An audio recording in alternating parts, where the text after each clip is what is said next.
AEW Dynamite in San Jose, California, planting the seeds for Full Gear and the next phase of the lore of the matchups.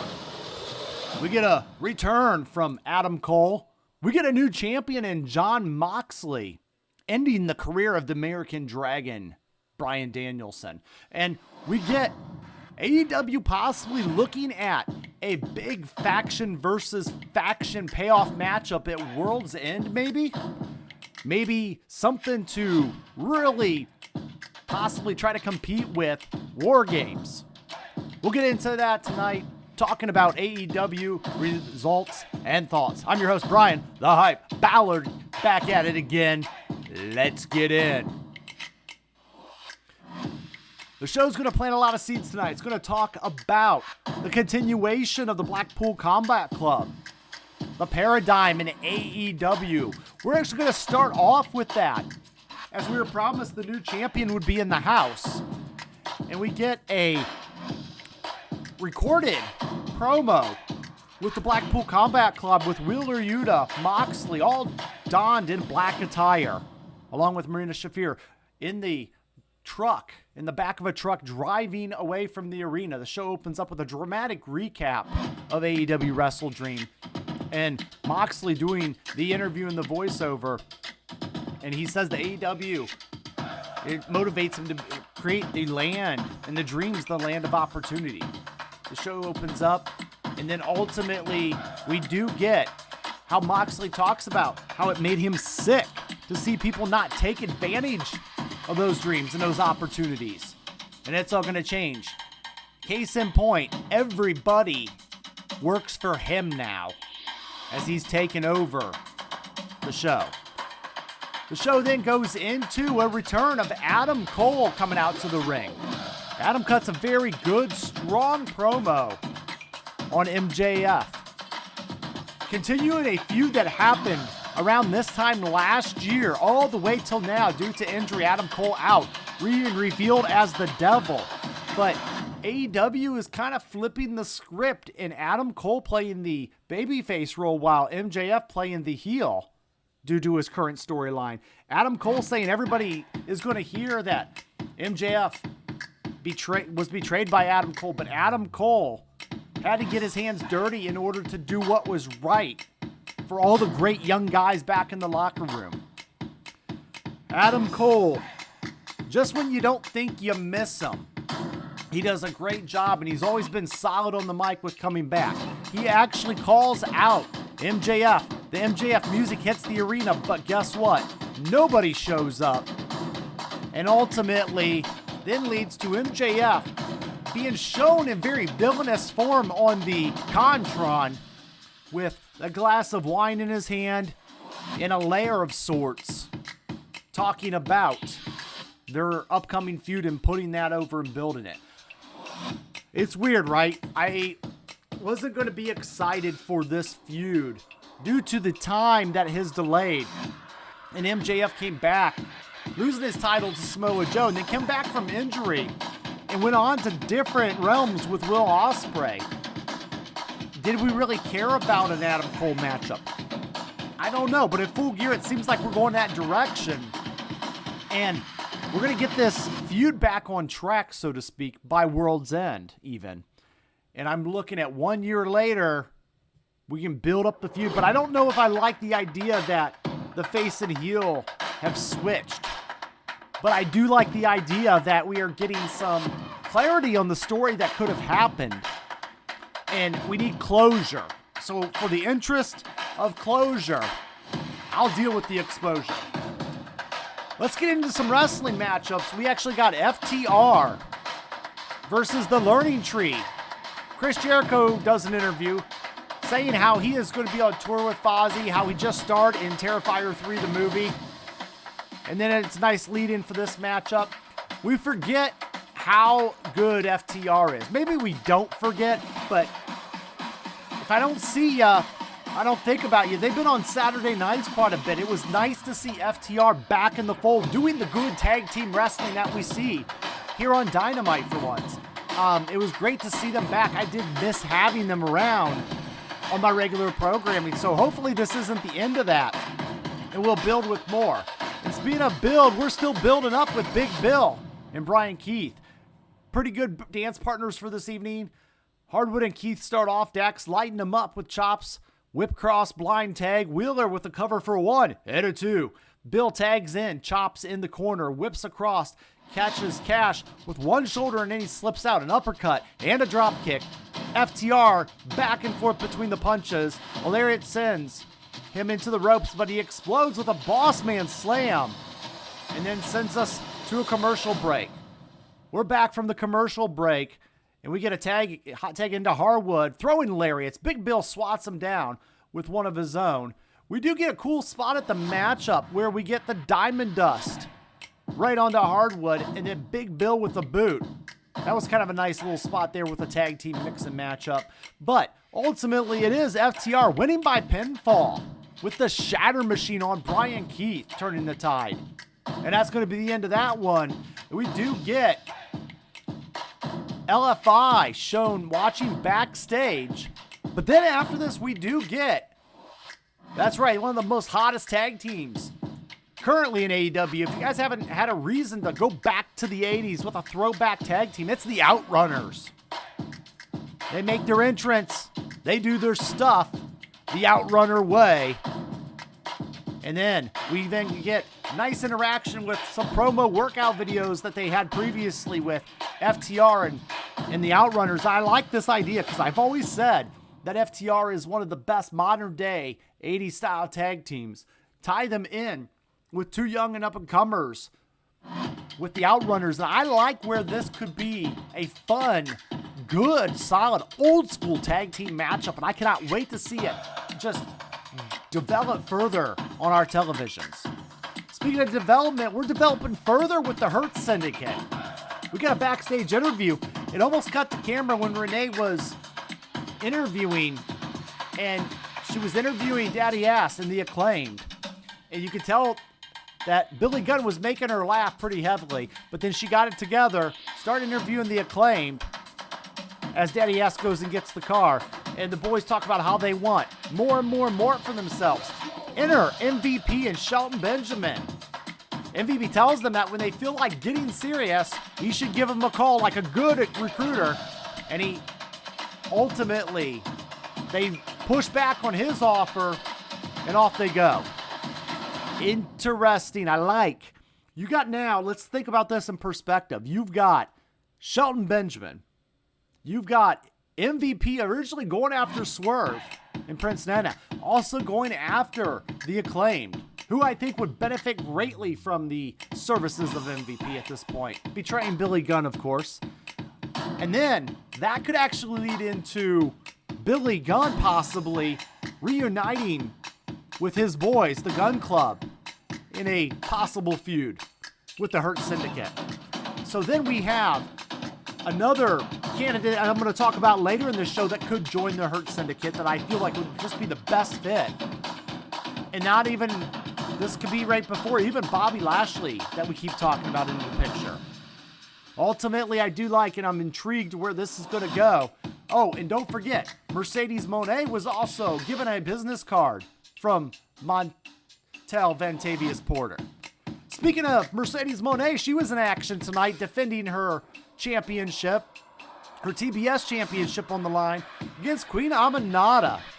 We get a back and forth, feeling each other out moments, trading taunts, action to the floor. Mona takes control, double knees to the steel steps, and we go a little quick commercial, and we're back. Mad grappling, whip reversed, over the counter, air raid crashing by Aminata. 1 and a 2. Body scissors, surfboard, a lotus lock. Very quick up matchup, but it just got the job done. I wonder what they're doing here, but ultimately Mercedes Moné does win by submission with the statement maker from the CEO, retaining the AEW TBS Championship. Queen Aminata getting featured on Dynamite. I'd like to feel like this is possibly what they were doing here. I feel Mercedes Moné doesn't have an overall direction. We went from a very quick, disappointing kind of showdown with Britt Baker. Quickly moved on from that. Not sure why. It never got a sequel. But then we went and threw her into some different matchups with Willow and Queen Aminata, and she's kind of floating in the land of obscurity. You guys decide. Has Mercedes Moné gotten stale, or is there more to come with her making a bank statement? Up next, we get a little private party. They confront the Young Bucks, demanding a title shot. Matthew Jackson admits he was wrong about giving them a mid-card act, and then he gave them one of their hardest title defenses ever, but they'd never get another one. Stokely Hathaway, where has he been? He rolls up, and he says every time he's failed here, no one tells him he deserves another opportunity. He says they should have had him in his corner, and they should commit to breaking up if they lose another title shot. Ultimately, everybody knows that we can have a lot more here. And speaking of a lot more, we do get a lead-in then with Jack Perry, then saying that they need to acknowledge that today is special, not just to them, but in history. It was the creation of AEW because today is Kenny Omega's birthday. Very, very seed planted there. They wanted to give him something special on a special day. They present a cake and then dump tons of it, and ultimately talks about his diverticulitis with its intestines issues. But we get the Young Bucks, and we get a seed planted with the Young Bucks and the Elite and Kenny Omega.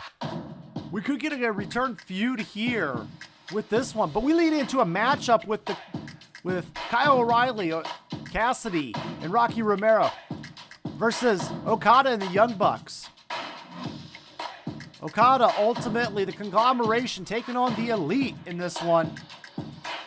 We get Okada tagging in. Romero comes in, cleans his clock. O'Reilly diving knee. Cassidy gets a suicide dive. Rocky with a diving Tieras. And we go to commercial, back from commercial. Cassidy on the wrong side of everything.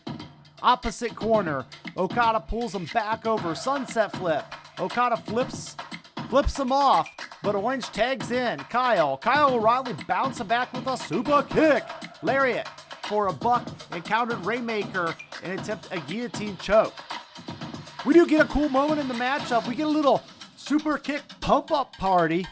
That's what I like to call it. Sporting those new super kick shoes with the Reebok pumps and their partnership there. A little bit of a spot in the matchup. Got to sell shoes. Got to have a super kick pump-up party. They pump up, which leads to a distraction. Ultimately, with Cassidy getting involved and getting into the ring. And then we get a run-in. We get an Asai DDT tornado from Cassidy. He gets a kick up. Wheeler Yuta runs in from the Blackpool Combat Club and lands a knee kick to the referee, and he has no choice to call it. The conglomeration wins by disqualification in this one. As pandemonium goes wild, the Elite looking very confused as they go to abandon. Moxley and company are beating up on Orange Cassidy. What a great spot to beat up on Orange Cassidy. Orange Cassidy, the figure face and one of the so-called mascots of AEW. The kind of stuff that Jon Moxley has been campaigning against. Doing favors here. Ultimately, giving him an annual performance review, if you will, at the 5-year mark for Orange Cassidy in AEW. We do get some other help in the ring. We get the Dark Order doing a run-in. We get Top Flight. We get a lot of guys in there, and they're getting beat down by the Blackpool Combat Club. We get the Young Bucks and Okada on the outside looking just shocked at what's going on. The referee looking shocked. Shafir actually hangs Alex Rendo from the ring post with a belt. John gets on the mics and he says, if you're involved with All Elite Wrestling, you are under attack. Formally declaring war. If you don't like what happened on Saturday night to Bryan Danielson and you don't like this, you need to understand that this just is the cost of doing business. During his speech, Wheeler Yuta and Claudio beat up Reynolds with steel steps. They leave. Daniel Garcia, Private Party, and Christopher Daniels arrive to check on the injured baby faces in the crowd. And then The Elite are interviewed backstage. Briefly. Interesting setup with this one. I believe we could see a anti-AEW faction, of course, in the Blackpool Combat Club and Moxley versus the Elite to come save Tony Khan's company. And it's very interesting because they were so against Tony Khan and originally put him out of action with an attack. Could we see a Tony Khan go the style of Eric Bischoff joining Moxley? Or could we see Tony Khan involved in the Elite, turning to them once again to join forces to save AEW from its demise? Leading up to a big matchup at World's End. Will it be the end of AEW? Only time will tell. Speaking of time, it's time for one of my most anticipated matches of the evening. I wanted to see Shelton Benjamin versus Lio Rush. I wanted to see Shelton Benjamin return. I wanted to see Lio Rush take him to a good match. Did we get that? We got a matchup. Shelton breaking a waistlock early on, off on the ropes. We get an escape. We get Benjamin, and ultimately boots in the corner, up and over. We get a backflip. Quick matchup here. We get a dive off with the knee back inside. We get some throwing him around. Ultimately, Lio Rush just getting dominated by Shelton Benjamin, as it should happen. Shelton Benjamin did need a good first impression. We get a second dive in. Benjamin beats him out, hits a Preston patch. Benjamin winning with pinfall via the power slam. I like that move for Benjamin. It's a different move to add to his repertoire. Benjamin is showing that he still can wrestle and he still has it. And I'm excited to see what that it can be in AEW. We get a post-match interview. We ultimately get a post-match interview with a challenge to Swerve Strickland for Shelton Benjamin, possibly in Full Gear. We then get backstage interview with Renee. Immediate response from Swerve Strickland. He says MVP and Shelton are a bunch of mids who are mad that his minimum is their max. And coming at the big dog is smart, and he'll fight Benjamin anywhere, anyway, anyhow. Tony Schiavone getting ready for the in-ring action, but we get challenge accepted by Swerve Strickland. I like it. Trust and believe. That matchup, I'll call it now, most likely ending in a disqualification, leading to a Bobby Lashley debut, where we get the final boss, if you will, in Bobby Lashley. But a little bit sooner than a couple years for that. We then get in ring with Tony Schiavone, ready for his press conference with Don Callis. Lots been going on with the Don Callis family lately, so we need some answers. Callis makes his entrance. He's got Bryan Cage and Lance Archer with him, and that looks great. It looks great on my camera and on my television set. I always liked Bryan Cage. I always felt that Bryan Cage had that it factor. Lance Archer, also somebody I've enjoyed their work very early in TNA as Lance Hoyt. So I feel like these two, kind of as the meat and muscle with Don Callis. I think he did get an upgrade making that trade with Jake Roberts. He talks about the financial arrangement with him and Roberts for Lance Archer and says that Bryan Cage has brought gold to him, and he realizes he needs the tag titles, and Bryan and Lance are going to do it for him. New tag team invented here on Dynamite. But there's more good news coming. He introduces Kyle Fletcher and Takeshita. Let's stop for a second. Let's talk about this new tag team. I feel AEW is prime right now with guys in their tag division that they could use a good, legitimate powerhouse tag team. Let's give them a cool name too. Let's let them wreak some havoc. I like where they're going with this. Let's get into what Takeshita, he gets ready to cut a promo in Japanese before translating, and he's going to defend the international championship that he just won on Saturday. All around the world, if you want the belt, come and take it. Kyle Fletcher showing up and is upset that everyone wants to talk about Will Ospreay when Don Callis' family is having their biggest night in history. You people want to know why he did what he did? Too bad. Bait and switch by Callis. He ends the press conference because the crowd is being too disrespectful and making too much noise for him to make such an important announcement. I like the move here by Don Callis, doing what he does. He's so good on the mic. He established in one press conference promo a new dominant tag team, Powerhouse style. Speaking of which, Powerhouse Hobbs, very clear to come back to AEW. That could be in our future as well. But more importantly, we then get a little bit of Takeshita being a fighting champion. And then he sets up Will Ospreay versus Kyle Fletcher. We get a nice little mix there going for those tag titles. But we then get Mariah May briefly interviewed backstage and demands competition that everyone here is afraid of her. Anna Jay enters into the picture. They go back and forth. Christopher Daniels breaks them up. Mariah ducks and Daniels actually gets hit. And then the champion runs away.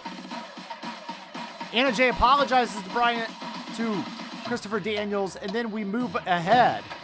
He gives credit where credit is due. He doesn't even remember being hit that hard. So ultimately, we then fast forward. We get the final match of AEW Dynamite tonight. We get Christian Cage versus Switchblade Jay White. They've been building this up to be a TV feud, and I like what they did in the coming weeks. Slowly interacting, slowly growing, and now we get a main event TV-worthy feud of Jay White versus Christian Cage. Yeah, it got me to keep my TV on tonight. We get a little bit back and forth. White back in. He gets a Mutilock on. Nick Wayne gets Juice Robinson and ultimately gets ejected from ringside for pulling out a chair. They drag Nick to the back with them, and Mother Wayne basically gets chased, and we go to break. Back from commercial, we get trading punches. Christian a snapmare into a rear chin lock. White gets to his feet, fights out with some body blows. We get an eye poke at one point in the corner. We get a DDT for a really close pin opportunity. Christian lands an inverted DDT back inside for a 1 and a 2. Cage laying in wait, ultimately calling for it, but Kip Sabian jumps in. Remember, Kip Sabian has been really just kind of messing with Christian Cage in the weeks coming up and building. Ultimately, then we get Hangman Adam Page sneaking in at ringside, and Cage is at the bottom rope, and Hangman, Jay smashes his face into the turnbuckles for a bunch, but Christian snaps his neck over the top. We get a little back and forth in this matchup. Referee Bryce Remberg gets occupied with Kip Sabian at ringside. Hangman hits the buckshot as Jay White has ultimately his finisher lined up, and Christian falls in to him for the cover with a lateral press. 1, 2, and 3. Main event match got its job done. Two notable faces that we wanted to see. Did it push the narrative forward with Kip Sabian a little bit here? What is Christian going to do with that contract? He taunts it, he flaunts it. I can't help but wonder, would he join Moxley's group? Or will he eventually just ultimately turn and go against Moxley? Maybe we get Christian versus Jon Moxley at some point, but I just think that would be a weird, awkward road to try to travel right now. Speaking of travel, thank you guys for traveling with me on this journey every Wednesday night, working on anything Tap Out Talk. I appreciate each and every one of you guys. Thank you for subscribing. Let's get into the final thoughts. AEW navigated this Dynamite a little bit differently tonight. We did open with our champion in a quick promo, and then we didn't really get him featured in the main event, but we got him interfering, setting up possibly a future feud with the Elite. Interesting that we're boiling that in the background. Trust and believe. Kenny Omega was mentioned on TV with purpose tonight, and I feel like we could see possibly a match between Omega and the Young Bucks, and then ultimately that match would get done with a disqualification by being attacked by Blackpool Combat Club, which would then cause the Elite to reunite with Kenny Omega. We got an interesting return with Adam Cole, giving us a feud that we thought was dead over a year ago. Are we going to get that conclusion finally with MJF? I like it because it keeps MJF out of the world title picture. It still gives him something relevant to do, like Will Ospreay previously and now with Adam Cole. Let's finish some unfinished business. Well, guys, we're not finished here forever, but we are for now. I'm going to head out. Let me know your comments down below on AEW Dynamite and where things could go. Thank you, and goodbye.